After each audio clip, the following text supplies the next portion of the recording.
Nommo Books, The First Visit. I remember the first time I stepped into Nommo Books.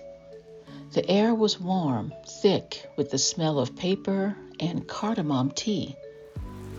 Rain had followed me all the way from the corner, and when I closed the door behind me, the city seemed to exhale and go quiet. Inside, the light was soft and amber. A record player somewhere in the back was spinning a Coltrane ballad that wrapped itself around the room. I could tell it was a record player because of the distinct crackling sound. I love hearing the sax and the crackling together.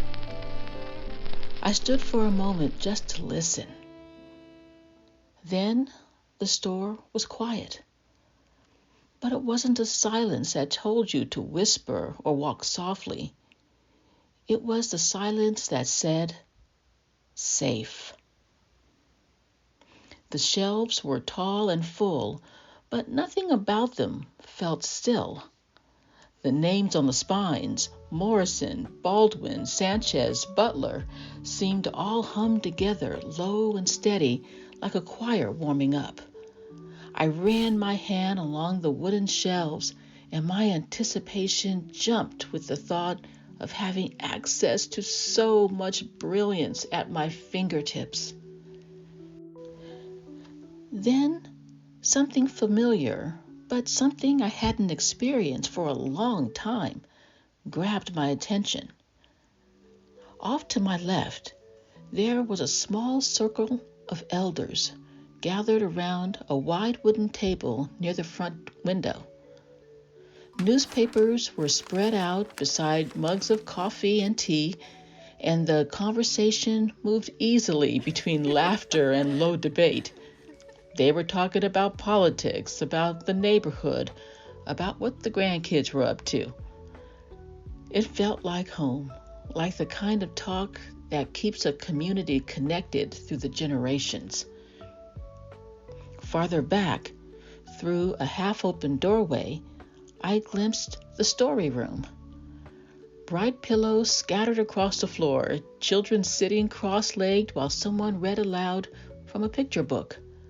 Their voices rose and fell with the rhythm of the book, and their laughter spilled into the hallway like sunshine.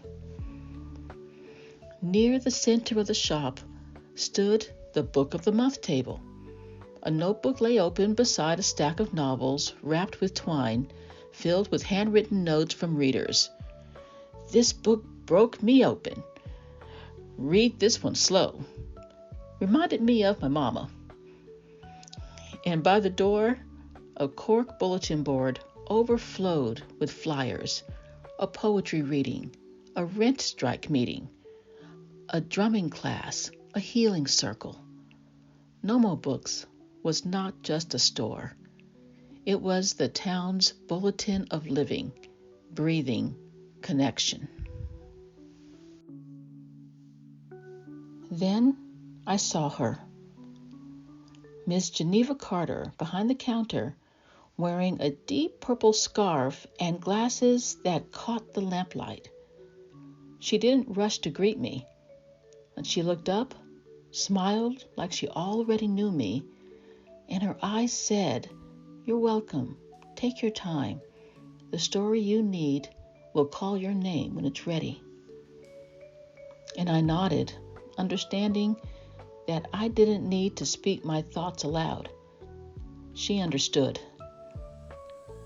There was a kettle steaming somewhere, and the sound of pages turning, and the faint click of someone typing notes on a keyboard. I found a seat near the window, beside a stack of used paperbacks bound with twine. Outside, the rain kept time against the glass. For a while, I just sat there. I read a little, then looked up, then read again. A woman laughed softly in the next aisle. Someone hummed a hymn that I half remembered from childhood. And for the first time in a long time, I felt like I was part of the sound, not intruding, not surviving, just belonging. Before I left, Miss Carter slipped a small bookmark into my hand. On it, she'd written, "You are never alone in a black bookstore." I keep it with me still, a reminder that our stories are waiting, and that home can be found in the turning of a page, and that you're never alone in a black bookstore. And you ain't imagining this.